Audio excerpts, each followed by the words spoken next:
Alright, I'm back with another Destiny 2 video, and this is, I actually didn't check to see if the quest step's finished, but I think this is pretty much the end of Season of the Risen in terms of the main storyline.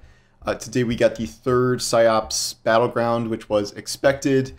Yes, we capture a Hive Wizard, as you might expect, but this mission also kind of doubled as the end of the storyline, because the idea is that Savathun's Lucent Brood is trying to recapture the what's it called? The Red Keep on the moon, and then they're gonna, like, Saladin says they're gonna stage an invasion of Earth or something from there, you know, the usual.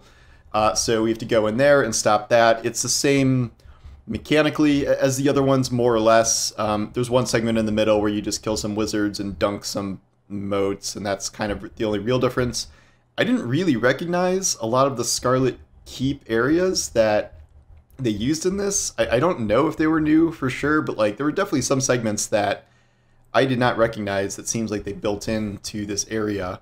And obviously this stuff is going to be around for the whole next year here, as you can continue to farm these for whatever reason. But as of today, I got my last 2 frames I needed, so now I can craft all the Risen weapons, so I don't really think I have any reason to ever run that again now that I have the crafting frames for them, but I might be missing something, I'm not sure.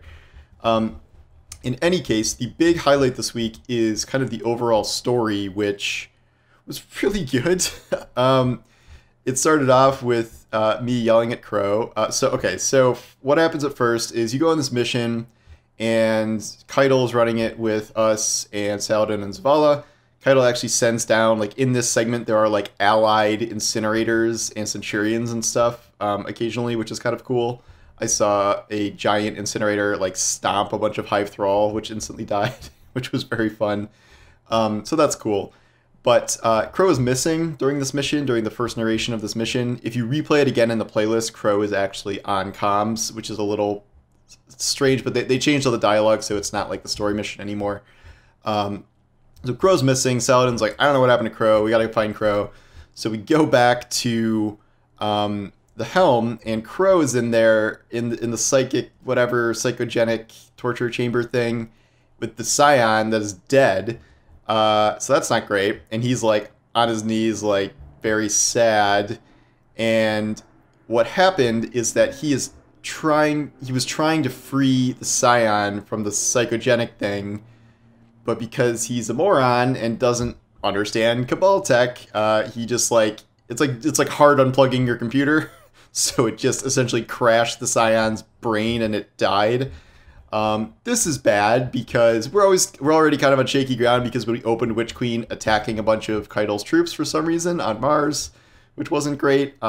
We know from the lore that this Scion is like actually a really old friend of Keitel's, so that's not good either. The lore this week that you unlock when all of this is done is pretty much the moment by moment of Crow walking into the helm and being like, yeah, the Guardians capturing the Hive, like, we did it, we won, now we can get you out of this machine, and he like unplugs it, and it's this pretty gruesome description of how the Scion dies with its eyeball retina exploding and like all this stuff, and Crow is like, so Saladin's there. Saladin yells at Crow. Crow thought he was doing the right thing, because like he has gone really, really far in the direction of like, all life has value, like even the Hive are people, sort of, we shouldn't be torturing them, etc., etc. But this is a big problem. So you got to do the like busy work BS to get the psychogenic intel and open a chest and whatever. And then you go back, and there's another cutscene in the tower, and Keitel's like, you murdered my Scion, you moron. Like, we need a life for a life. That seems fair. And Crow's like, okay, I get it. That's cool. You can kill me. And Zavala's like, nope. And he starts like doing his Thunder Fist thing, like he's going to Thunder Crash his true love, Keitel. Instead, what happens is Saladin steps in between Crow and Keitel and volunteers his life for Crow's life. Keitel accepts this, and that had me screaming at the screen for a little bit. But there's a bit of a loophole here where she has his life in terms of like, it's like a Wookiee life debt now, essentially, where Saladin must now serve on her war council as Brachus Forge. Forge is his last name. His name is Saladin Forge, in case you didn't know that. This is the job that she offered to Zavala when we were first trying to make this alliance, but like Zavala didn't want to be under Keitel on her war council. So that is now what Saladin is doing. And he like says goodbye to us, and there's a message between him and Crow where Crow's like, I would have died for something I believed in. And Saladin's like, you don't even know what you believe in. Like, you have two fractured memories like working their way in your brain. Like, we put a gun in your hand and told you what we wanted you to be, and like you feeling all this guilt that isn't even yours. He's like, you just got to chill out. So like, this is my path. I'm doing this. Like, don't worry about it. And then these two have obviously been sparring for like a year because Crow thinks he's, kind of a know-it-all, and Saladin kind of hates Crow, but he really secretly likes Crow because he was honorable enough to offer himself up in this role. What actually changes from here does not appear to be anything. As you know, this is Iron Banner week this week, and Saladin's in the tower. There is specifically a line in the lore dialogue here about how Saladin says that Keitel would have to kill him to keep him from Iron Banner, and she said that's fine. And also that she has a few ideas of her own. So I believe this is a tease about something that is going to be changing with Iron Banner, I would say next season, because we know the Iron Banner rework is coming next season. So maybe that is being integrated into this storyline somehow. I would love to see like Keitel and Saladin in the tower for Iron Banner. And I don't know what the changes could be, but essentially nothing changes, because like we always just saw Saladin during Iron Banner anyway, and he shows up in cutscenes or dialogue or stuff when he's needed, but like he can still do that. So it's not like Keitel executed him or something, but the way this was executed was still a very well done kind of story turn. It is pretty much the culmination of a year of the Saladin and Crow relationship, which started in Season of the Chosen. So I thought that was kind of, I just really like these long-term arcs they're doing. Crow's arc, for him specifically, is going a little bit off the rails for me. I think they're leaning him a little too far into the benevolence, like, we must have mercy on our enemies, blah, blah, blah. Like, I get it to a point, but I think it's starting to go a little far here. I still think he's on the path to become Hunter Vanguard. Do not know how long that's going to take. Do not know what role he will play in the coming seasons here. I have many predictions about what's coming here. I've talked about him before. Rasputin returning, Keitel seeking out Callus, and Callus returning. I don't know how Crow fits into that. He probably will somehow. I don't think they're just going to like ditch him indefinitely, but I was like not really thrilled with the whole like Crow accidentally murdered a Scion thing, but I think the way it was resolved with Saladin's quote-unquote sacrifice was a good way of going about that. I was hoping that the alliance with Keitel was going to be secured with a state marriage with Zavala, as previously teased, but this seems to be the thing that's like, okay, the alliance is secure now because we literally have a guardian on Keitel's war council, so that seems like a pretty good tactical move for us also. Like, I can understand Zavala not doing it because Zavala's like essentially our main leader, which would not be good to have him serving under her. But Saladin, this role makes a lot of sense for Saladin.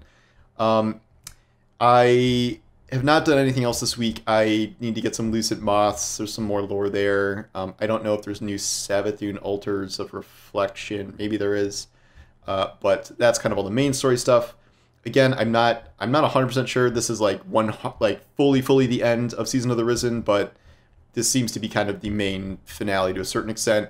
We know that Guardian Games are coming up in the future. There's not usually a ton of lore attached to Guardian Games, but that's something that's happening. There are more Risen unlocks to get from here, but I've been playing so much Risen that the unlocks that I've seen for the future don't really seem like they're going to really benefit me. It's like, get more this currency or that currency. I'm like, I have too much of this currency anyway. And once I have all the frames again, which I do, I don't see really any reason to keep running PsyOps for the most part, other than maybe leveling weapons or something. But yeah, so I really, really enjoyed the story beats this week. I already think this is easily the best season attached to an existing expansion, where before we had Undying and Season of the Hunt. Season of the Hunt had some good story moments-ish, and then it had some good missions like the Harbinger mission. I don't know, I mean, we had the Cabal mission for the grenade launcher, so I think that's kind of our version of Harbinger. I don't love that mission, honestly, but I I don't know, it's something, it's okay. But overall, I think they did a really good job with the seasonal stuff, even if it is, I mean, this is what, week 4, so it's kind of over in half the time of a normal season that it would be. But I think the battlegrounds are pretty substantive. I would love to see those added to the main Vanguard Ops playlist, but since it's a paid season, I know that won't happen for at least another year, probably, when all this stuff is removed. But we got to keep the battlegrounds from last time. I really like the weapons this season. Almost all the Risen weapons are pretty dang good. I am busy leveling most of those. I'm eager to get an upgraded version of the Pulse Rifle, which I'm told is very good for PvP. And then I'm working on my crazy bow that they have, the Void Bow, that is pretty nuts. I've already leveled the machine gun and a few other weapons, so that is what I'm going to be working on. I'm also now switching gears to, I'm playing my review copy of Wonderland, so that's going to be taking a good amount of time. And my kid's supposed to be born sometime in the next 10 days, so that will be happening, and obviously the most excited about that, and that gonna put some things on pause, I think, when that happens. So, but this is kind of the main. We've gone through most of the Witch Queen stuff already, and then this seems to be kind of the bulk of Risen content ending. I'm sure there will be kind of maybe periodic stuff here and there, but I don't know if we should be expecting some giant secret like later in the season or something. Like, I mean, maybe, but I kind of doubt it just based on what we've gotten so far. I'm also about to run the solo raid chest 3 times to see what guns I can get. I really don't want to run the raid again because I don't want to get armor in my loot pool. Because I only have weapons. I have all the weapons except the glaive. So I think it's actually advantageous for me to keep doing this, because I think this would be a good way to get red bar weapons if I don't have time to raid, and I am definitely not going to have time to raid for a while here. So we'll see. But anyway, really, really loved all the story stuff. Bungie has been killing it with that stuff for at least a year and a half now, so great job there. And I'm really looking forward to this entire next year of seasons and where we're going from here. So anyway, thanks for watching, and I'll talk to you guys soon. Take care.